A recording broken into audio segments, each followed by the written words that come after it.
Hi guys, welcome back to the channel. Today is all about corn. I spent all year growing corn and filming it so that I could show you guys how I did it. I've just got a small area to grow corn in, so I had to get kind of creative with it, and I'll show you the process. Here we go.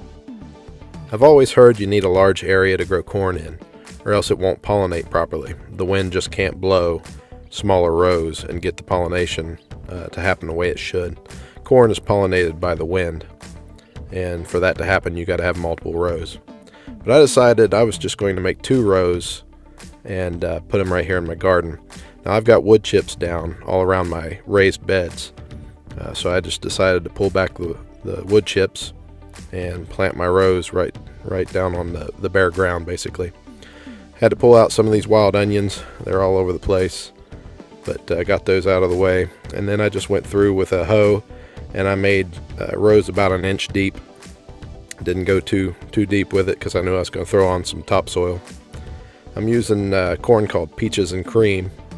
The people I bought it off of said that about everybody in the area really likes it, so I thought I'd give it a try. Of course, I've got my little helpers out here helping me today, and they love to help Dad whenever they get a chance.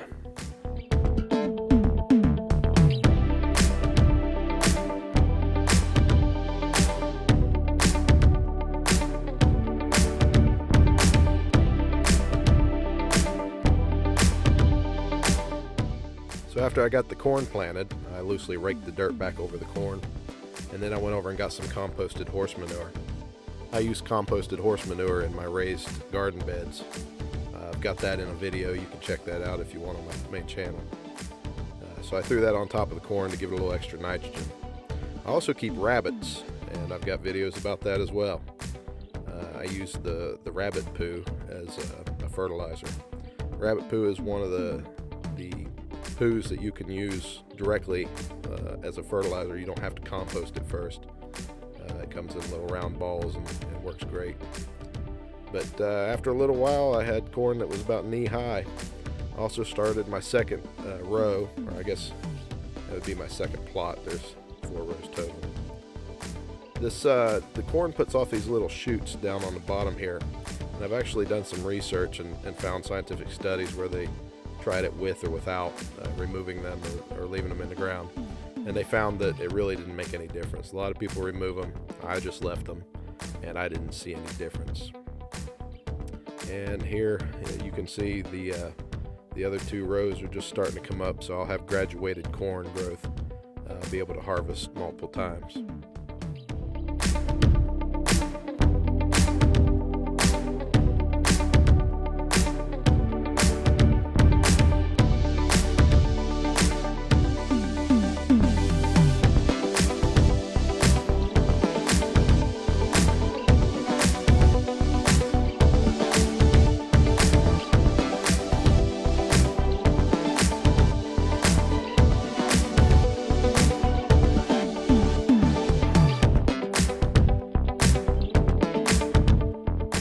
So once the plants get to maturity, they start to put out these tops, and then you see the silk on the corn cobs. Now when the silk looks like this, it's time for pollination.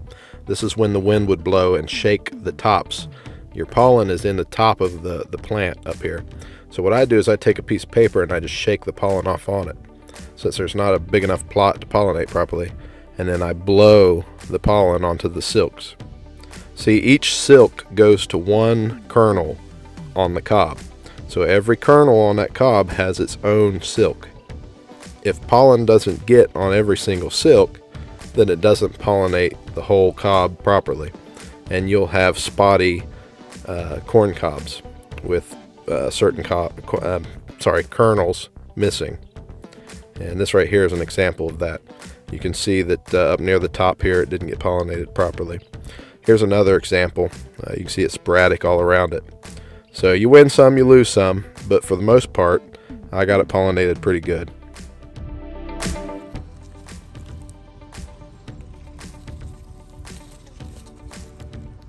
Looks pretty good.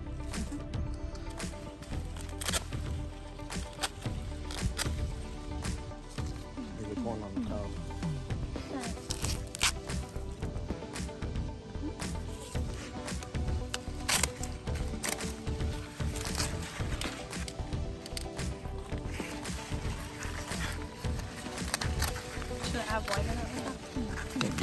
That's normal.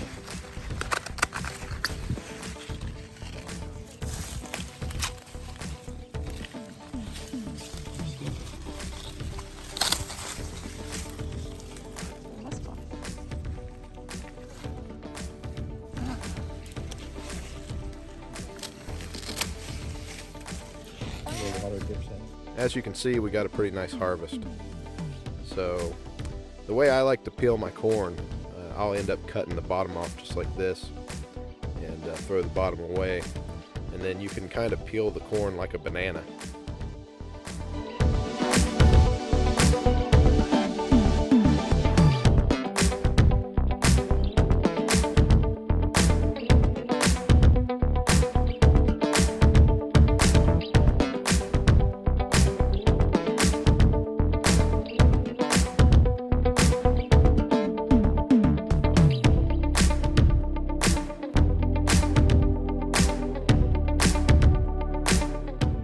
And there's your finished cob ready to cook.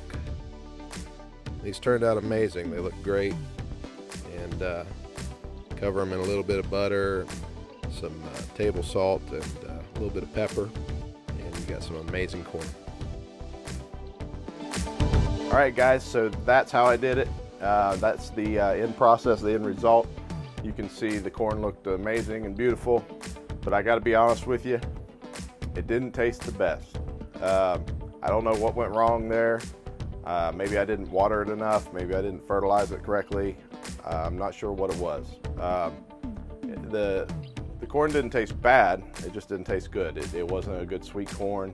It didn't really taste like anything, really. It was just kind of like matter, you know, just chewing on something that, I don't know, just to chew on it. I was very disappointed. I love corn. And so anyway, talking to different people who grow corn about every year and are experienced in it, they said they use drip lines in their rows and water it about every 3 days. Maybe I didn't water it enough. I'll try that next year.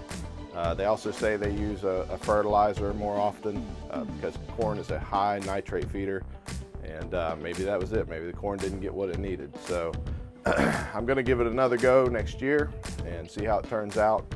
But the hand pollination part of this process worked out great, and that's kind of what this video is about, is how to grow corn in a smaller area. So if you've got a small area and you're looking for a way to do it, you know, hand pollination might be right up your alley, so give it a try. Guys, I've got lots more videos like this coming. I'm working on a video about garlic, how to grow garlic, when to plant it, how to grow it. And I'm also working on a video on how to string up the garlic and tie it, braid it basically, so you can hang it in your kitchen and use it all year. So those 2 videos will be coming out shortly, and I got a lot more stuff in the work, cooking videos and stuff like that. So, all right, guys, if you like this kind of stuff, stick around, give me a like, give me a subscribe, follow, whatever you want to do. I appreciate it. We'll see you on the next one.